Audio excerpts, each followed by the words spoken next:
à tous, bienvenue dans le live TV Finance, ravi de vous retrouver pour une nouvelle semaine d'actualité financière et effectivement celle des entreprises. Regardons un petit peu le sommaire de ce lundi 28 octobre. On accueillera dans un premier temps Stéphane Bienfait, fondateur d'ultrashop.fr, une galerie en ligne qui propose une sélection d'œuvres d'artistes internationaux éditées en tirages originaux.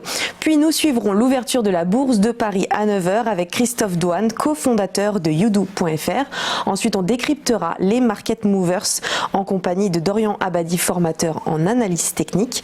Enfin, dans Parole de dirigeants, vous découvrirez Adventure Conseil, une agence web marketing cofondée par Christine Cazotte qui sera avec nous en plateau pour en parler. Mais avant ça, petit retour sur les dernières actualités. On commence avec cette nouvelle venue de la Maison Blanche hier en milieu d'après-midi. Donald Trump a annoncé la mort du chef du groupe État islamique Abu Bakr al-Baghdadi lors d'un raid de forces spéciales américaines dans le nord-ouest de la Syrie.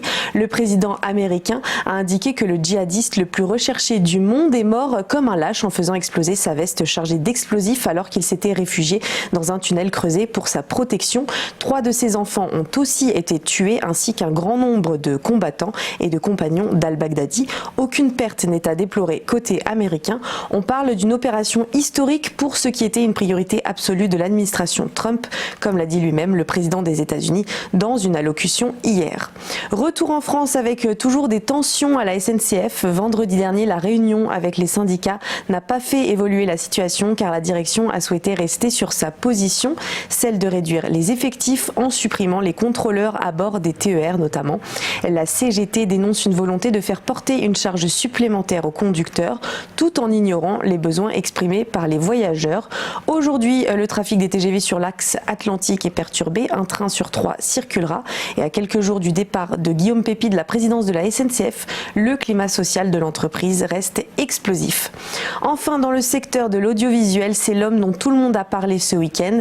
Stéphane Courby, propriétaire du groupe Banijay, est devenu le premier producteur de flux mondial en rachetant Endemol Shine pour environ 2 milliards d'euros. Cela faisait 18 mois que les deux propriétaires cherchaient à céder cette entreprise. Les deux groupes désormais rapprochés représentent environ 3 milliards d'euros de chiffre d'affaires annuel et 200 entreprises dans 23 territoires. Émissions de jeux, magazines, divertissements.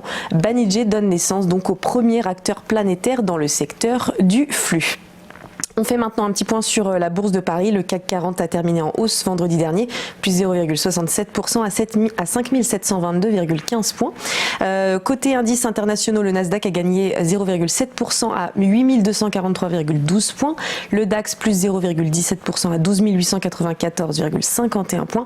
Et on notera la très légère baisse du FTSE, moins 0,05% à 7 324,47 points. Restez avec nous, le live TV Finance continue juste après ça.